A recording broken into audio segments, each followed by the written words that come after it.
ஸ்லெங்கோர் கோம்பாக்கில் உள்ள உலு கோம்பாக் தம்பஆன் பாதுகாக்கப்பட்ட காட்டு பகுதியில் அனுமதி இல்லாமல் மலை ஏறியதற்காக 92 மலையேறிகள் தடுத்து வைக்கப்பட்டுள்ளன. நேற்று காலை ஸ்லாங்கூர் மாநில காட்டு இலாக்காவான JPNS நடத்திய அமலாக்க சோதனையில் அவர்கள் கைதாகி போலீஸ் நிலையம் கொண்டு செல்லப்பட்டனர். அரசு சார்பற்ற நிறுவனம் ஒன்று நடத்திய மலையேறும் நடவடிக்கையில் அவர்கள் பங்கேற்றதாக அறியப்படுகிறது.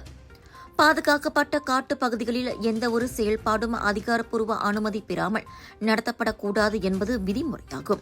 சுற்றுச்சூழல் பாதுகாப்பை உறுதிப்படுத்துவதே அதன் நோக்கம்.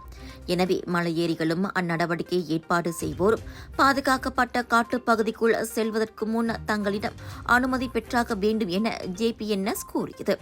பர்மிட் இல்லாமல் செயல்படும் நபர்கள் மீது சட்ட நடவடிக்கை எடுக்கப்படும் எனவும் அது எச்சரித்துள்ளது.